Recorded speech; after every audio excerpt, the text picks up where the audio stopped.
उस खास चीज का इंतजार जो मेरी परी से बेहतर और कोई नहीं बना सकता।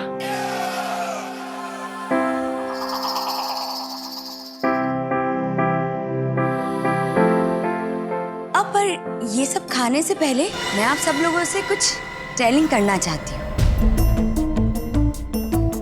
कुछ ऐसी बात जो हम सबसे हाइडिंग किया गया है। रानी बिटिया, क्या कहना चाह रही हैं आप? देखिए हलवा ठंडा हो रहा है और आप हैं कि पहेलियां बुझा रही हैं। जल्दी बोलिए, कौन क्या छुपा रहा है आपसे? कबीर और अदिति का सच।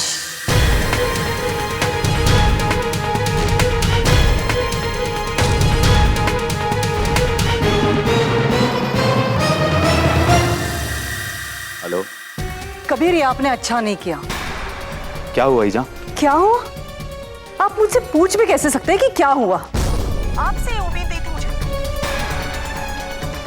आपने दिल दुखाया है मेरा, विश्वासघात किया है। आप अभी यहाँ चले आइए और मुझे ही नहीं सबको बताइए कि आपने क्यों किया ऐसे। समझे आप? तुरंत।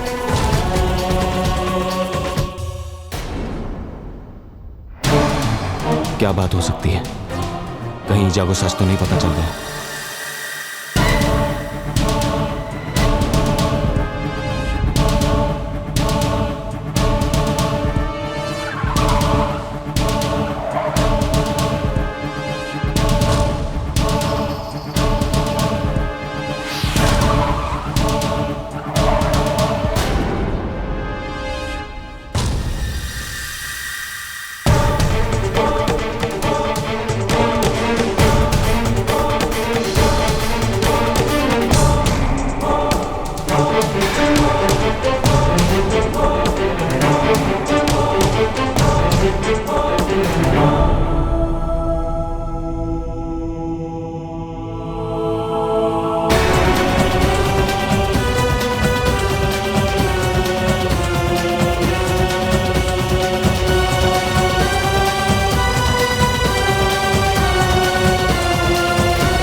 क्या हुआ ईजा? जैसे कि आप जानते ही नहीं।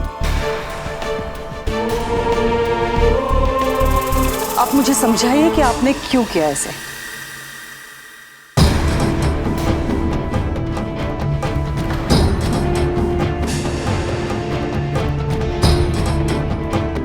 ईजा,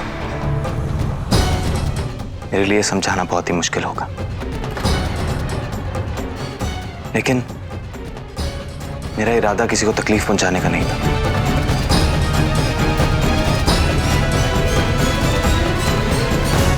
एक्चुअल में क्या हो रहा है यहाँ पे? देख के तो लगता है कि कबीर की क्लास ली जा रही है। जब अदिति का एक्सीडेंट हुआ, मैंने सोचा भी नहीं था कि, और फिर मुझे और कोई रास्ता भी नहीं सूझा। कोई रास्ता नहीं सूझा? कोई भी नहीं? कबीर, अनपढ़ लोग भी जानते हैं कि जब तकलीफ ज्यादा होती है तो डॉक्टर को दिखाना चाहिए।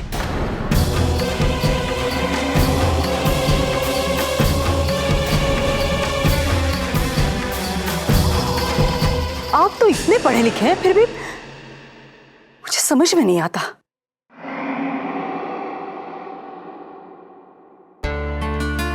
आप समझाइए मुझे कि आपने ये बात हमसे क्यों छुपाई। जानते हैं कितना खराब लगा मुझे। मेरी बेचारी परी इतने कष्ट में रही होगी और मैंने उन्हें हलवा बनाने के लिए कह दिया। कबीर, आप अभी इन्हें डॉक्टर के पास ले जाइए और इनकी पेट दिखवाइए। कबीर, आप भी ना जमीन पे सुलाइए, ये थोड़ी ना इलाज होता है। पर ईजा, दिल्ली वाले डॉक्टर ने कहा है कि अदिति को जमीन पर सोने से ही आराम मिलेगा। गद्दे पे सोने से मना किया, तो मैं क्या करता?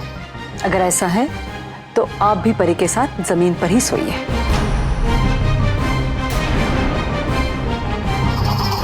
शायद तभी आप उनका इलाज कराने में दिलचस्पी लेंगे, समझे आप?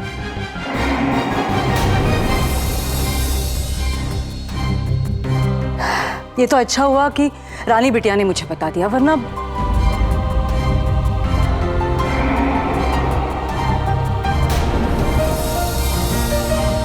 दिल छोटा ना करो भांजे, तुम्हारी मनोरंजन का पूरा इंतजाम किया है मैंने।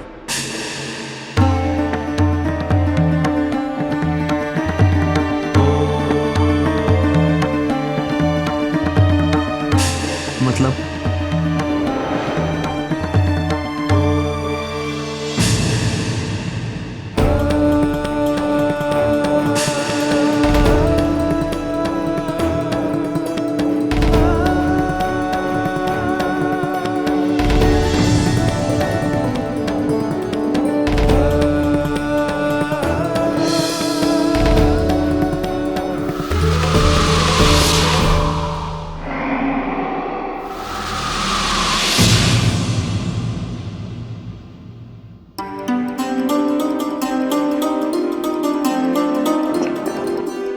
प्रणाम।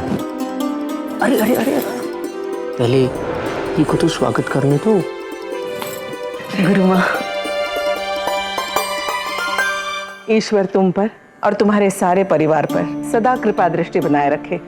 मुझे विश्वास है कि ईश्वर ने वो कृपा दृष्टि बनाई हुई है, वरना आप बिल्कुल उसी समय कैसे पधारती जब आपके आशीर्वाद और मार्गदर्शन की हमें सख्त जरूरत है। इसका श्रेय तो तुम्हारे भाई साहब को जाता है।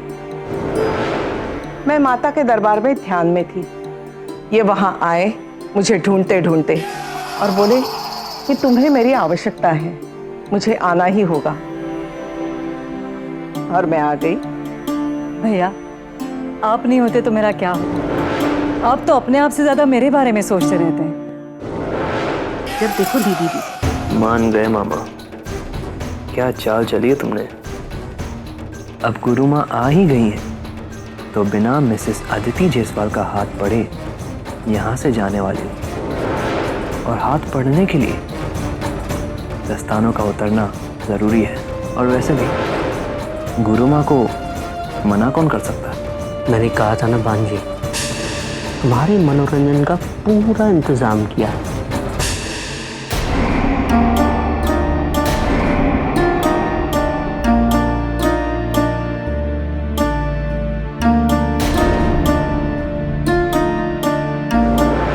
जीते रहो। आइए गुरु माँ।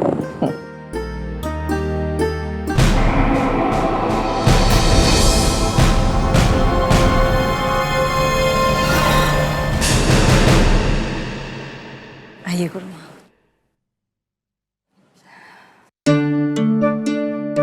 हम सबको आशीर्वाद दीजिए गुरु माँ।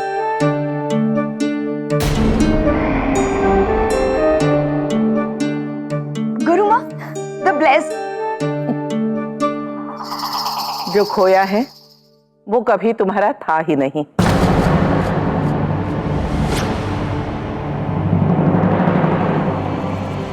जो तुम्हारा अपना है उसे कोई छीन नहीं सकता। याद रखो, आजीवन सुखी रहोगी।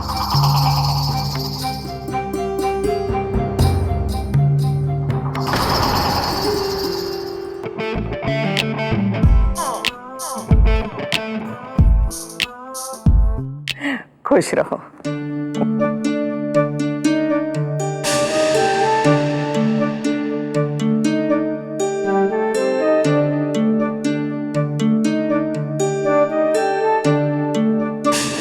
बड़ों का आदर करने से अच्छे कर्मों के द्वार खुलते हैं। पिता की अनुपस्थिति में बड़ा भाई पिता समान होता है।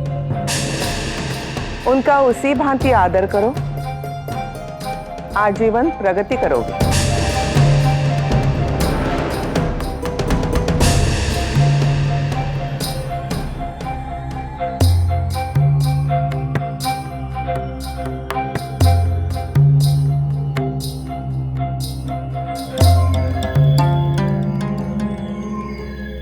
याद रखो, ये तुम्हारे पिछले कई जन्मों के पुण्यों का फल है। ये माता रानी का आशीर्वाद बनके तुम्हारे जीवन में आई। इसका अनादर मत करना। इसको खुश रखोगे, माता रानी तुम्हें भी खुश रखेगी।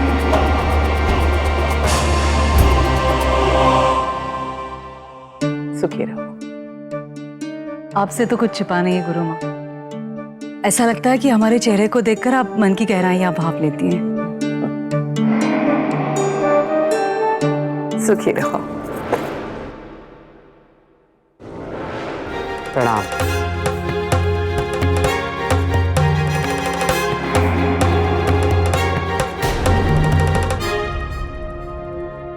गुरुमा, बिटिया का हाथ देकर बताइए, कहीं कोई और संकट तो नहीं टूटने वाला हो।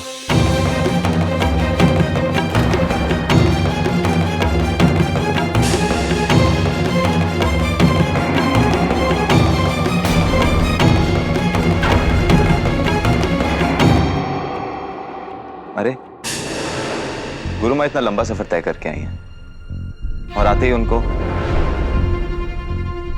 आप आराम करिए गुरु माँ, ये सब तो कल भी हो सकता है। कल करे सो आज, आज करे सो अब।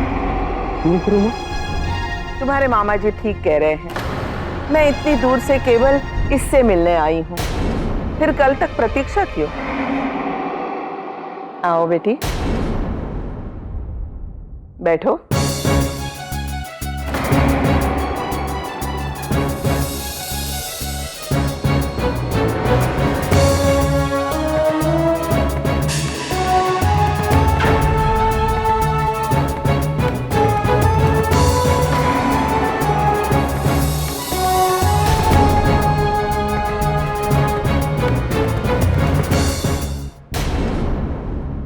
कबीर बेटा, गुरु माँ, पिछले 6 महीनों में बहुत मुश्किलों से गुजरी है ये।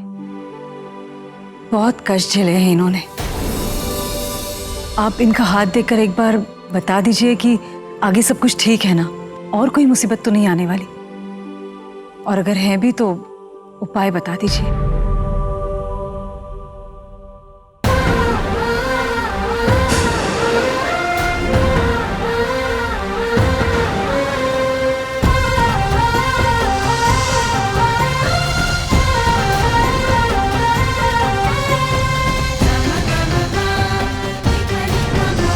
क्या बात है गुरु माँ, आप इतनी परेशान क्यों लग रही हैं? बताइए ना। बिटिया का चेहरा, इसके माथे की रेखाएं ये स्पष्ट कह रही हैं कि संकट अभी तक पूरी तरह से टला नहीं है। कठिनाइयों के भंवर में ये अब तक फंसी हुई है।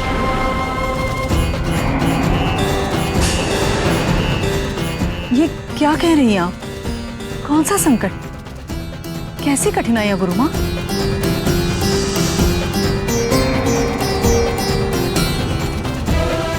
हाँ वसुंधरा, तुम्हारी बहू के चारों ओर खतरे का अंधकार मुझे दिख रहा है। तुम्हारा अदिति बिटिया इस घर की जान है, संकोच मत कीजिए।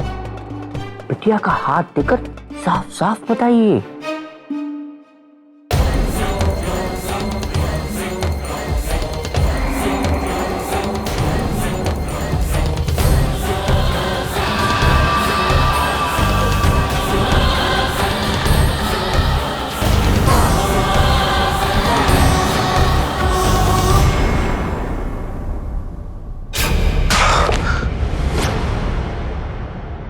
बिल्कुल सच कहा भैया आपने। परी, आप गुरु माँ को हाथ दिखाइए, क्योंकि गुरु माँ जो कहेगी वो तो होना ही है। देखिए, लता को भी इन्होंने कहा था कि जुड़वा बेटियां होंगी, और वैसे ही हुआ।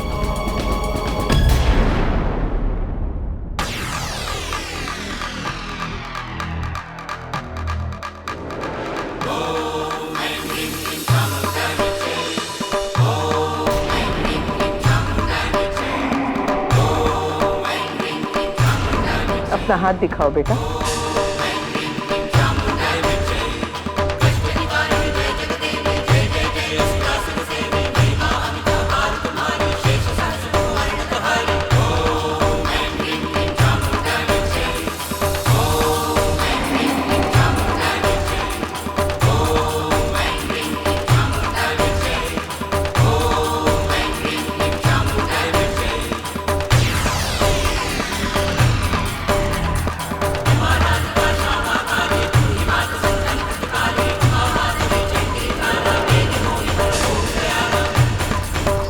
इतनी एक्टिंग क्यों? क्यों नहीं एक बार में ग्लोब्स ओपन?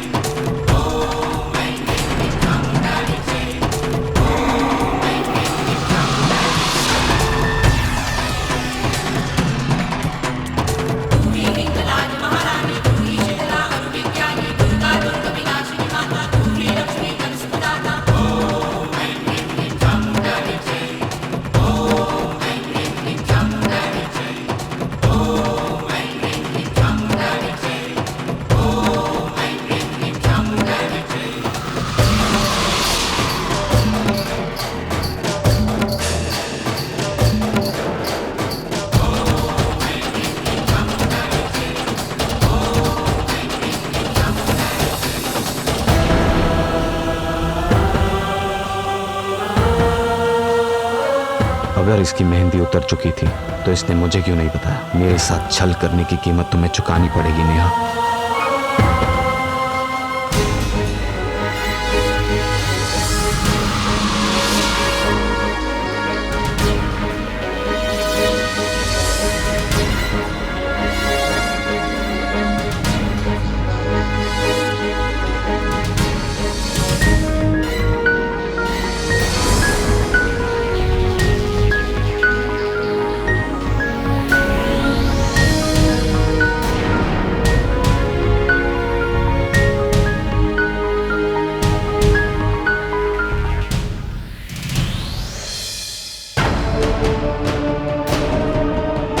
जो परिवर्तन बिटिया के जीवन में पिछले 6 महीनों में आए हैं वो तो कुछ भी नहीं है। असली परिवर्तन तो अब आने वाले हैं और इस परिवर्तन का प्रभाव सिर्फ बिटिया पर ही नहीं पूरे परिवार पर पड़ेगा।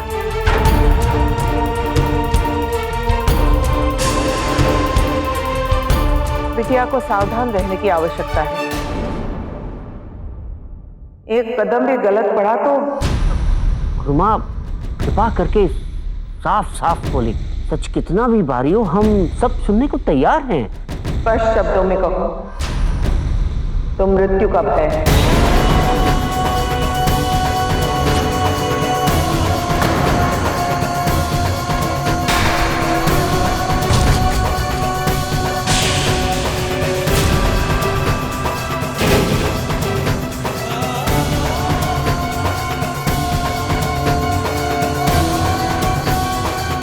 मृत्यु का भय।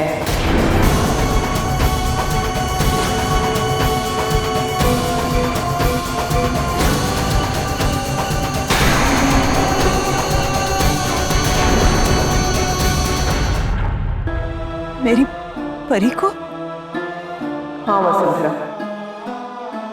और संभवतः किसी और को भी।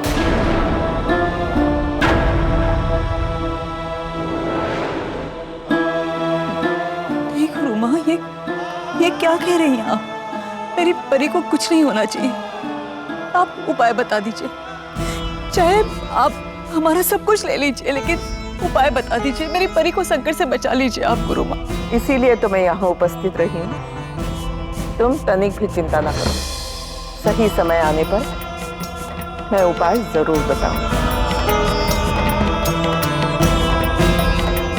बिटिया, तुम्हें भयभीत होने की या चिंता करने की कोई आवश्यकता नहीं। कठिनाइयां आएंगी ये तय, पर यह भी तय है कि तुम उन सब का सामना कर लोगी, क्योंकि माता रानी की कृपा तुम पर है। जानती हो क्यों?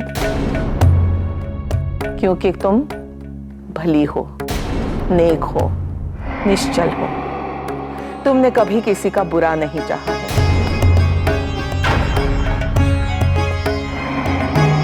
और ऐसे बच्चों का माता रानी हमेशा साथ देती है। माता रानी की उपासना करते रहना। माता रानी की कृपा दृष्टि तुम्हें हर संकट से मुक्ति दिलाएगी।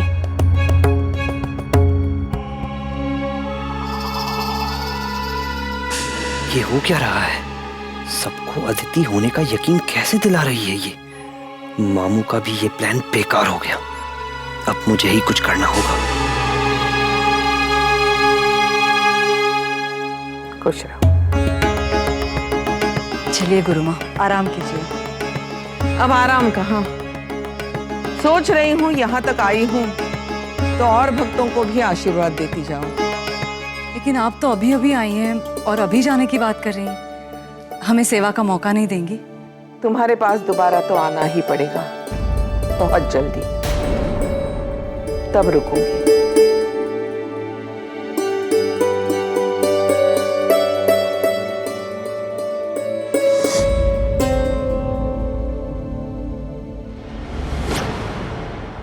आइंदा कभी भी मेरे साथ ये खेल मत खेलना। कैसा खेल? इतनी मासूम भी नहीं हो तुम। जब तुम्हें पता था कि तुम्हारे हाथों की मेहंदी उतर चुकी है, तो ग्लव्स उतारने में इतना सस्पेंस, इतना ड्रामा करने की क्या जरूरत है? मुझे डराना चाहती हो? ध्यान से नहीं, सोच समझ के, क्योंकि एक डरा हुआ इंसान कुछ भी कर सकता है, कुछ भी। कमाल है, खुद डरने से इतना डर और दूसरों को डरा के रखने में हाथे पे एक शिकन भी।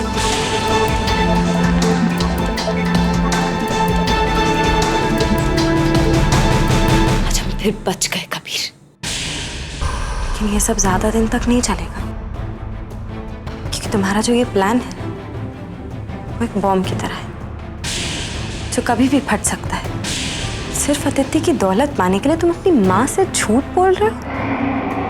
कभी सोचा है जिस दिन तुम्हारा ये मकसद पूरा हो जाएगा और मैं इस घर से चली जाऊंगी तो क्या बीतेगी उन पे? और कितने झूठ बोलोगे कबीर? तुम्हें अंदाजा भी है इस बात का कि वो हमसे कितना प्यार करती हैं? क्या बीतेगी उन पे कबीर जब उन्हें सच का पता चलेगा? तुम्हारे बारे में तो जो वो सोचेंगी, लेकिन मैं उन्हें धोखा नहीं दे सकती। तुमने देखा है उनकी आंखों में आंखें भर आती हैं उनके जब अदिति का नाम आता है। मुझसे नहीं होगा ये, मैं नहीं कर पाऊंगी ऐसा।